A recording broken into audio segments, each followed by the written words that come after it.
Welcome to Dark Knight Films Reviews and another action movie night. Tonight, I will be reviewing Annihilator, released in 1986. Directed by Michael Chapman, from a script by Bruce A. Taylor and Roderick Taylor. Starring Mark Lindsay Chapman, Susan Blakely, Lisa Blount, Earl Boen, Geoffrey Lewis, Mary Stewart, and Nicole Eggert.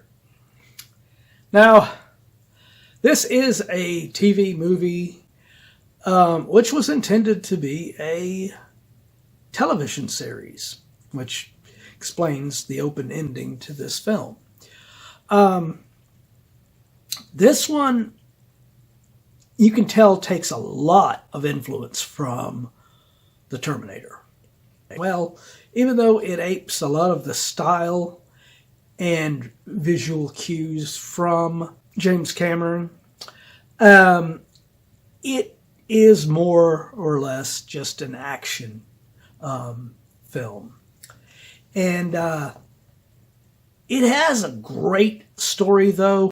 Even though it does take elements from The Terminator in here, it does have a really cool little story. And the lead, Mark Lindsay Chapman, is excellent as the character of Robert. Also, one of my favorite actresses from the 80s and 90s, Mary Stewart, is in this. Now, last time I mentioned her was during my review for Nighthawks, which I just briefly mentioned her because she only had a small scene in that. But here, she is excellent in this at the very beginning. She's playing what you'd expect from Mary Stewart.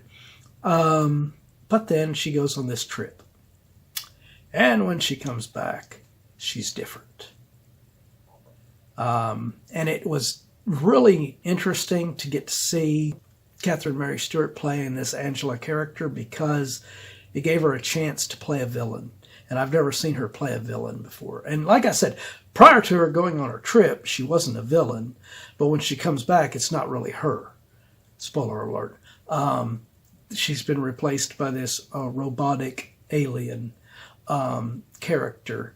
And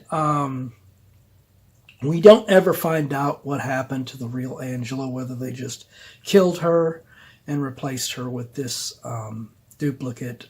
And the same thing happens to Lisa Blount's character of Cindy. Now, of course, Mark Lindsay Chapman's character goes to Cindy thinking that maybe she can help, but she was on the same flight with Angela, so she got replaced by this replicate robot as well.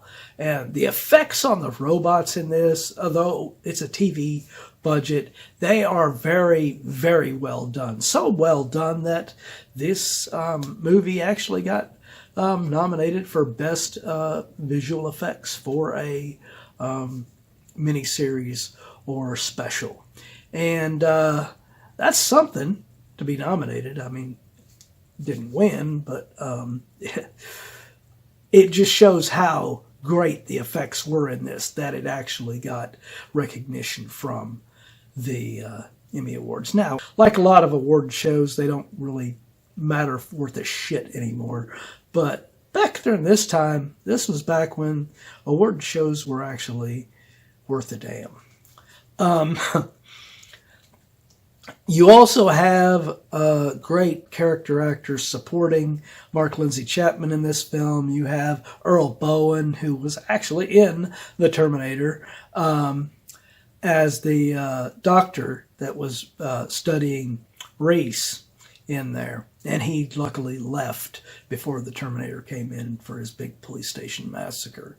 And then you also have Geoffrey Lewis, who is having a field day playing this professor who has been replaced by this robot. And after he gets attacked by Mark Lindsay Chapman, he goes kind of haywire, and his performance in this sequence is just incredible and great. And then, of course, you have the young Nicole Eggert playing his supposed granddaughter, I believe she's supposed to be. And the problem is she's not really her either. She is a robot replicant as well, and it's creepy as hell seeing Nicole Eggert playing this robotic, glowing-eyed little girl, because this was before she was a grown actress like we get later.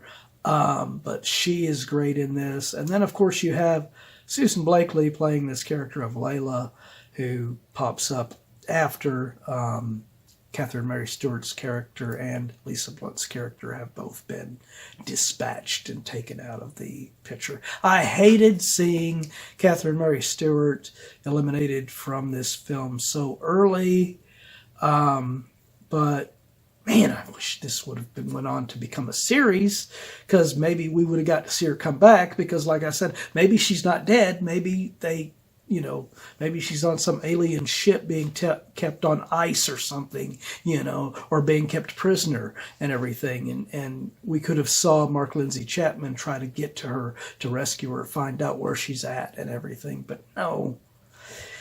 For whatever reason, they decided not to move forward with this for television series, and it sucks, because this is such a great film, and good luck to you trying to find a really good quality version of this. Most quality versions of this, even if you find a really good one, it's still very dark. I wish that some studio would actually release this to actual Blu-ray, to where we can get it in an actual quality version of it, because this movie, in my opinion, deserves it. It is well directed, well done by Michael Chapman. No relation to Mark Lindsay Chapman, our lead in this. And I don't know why Mark Lindsay Chapman didn't go on to become a bigger actor. I think he was very talented. He is very likable. And he's just got that cool British style to him that makes him an interesting character. He did go on to play the villain Arcane in the Swamp Thing television series, and I liked him in that as well. But other than that, there's not much else in his career, unfortunately. And that sucks, because he is really good. He was great in this. He was great in the Swamp Thing. And really sucks that his career didn't go to higher heights. But my final review of Annihilator, I am going to give this film a 8.5 out of 10. This is an excellent TV movie, well done. And like I said earlier, you can really tell that Michael Chapman really modeled his style in directing this film after James Cameron on The Terminator. It is apparent in every frame of this film. But very well done film. If you have not seen it, I recommend you check it out. But have you seen it? If you have, let me know what you think of it in the comments down below.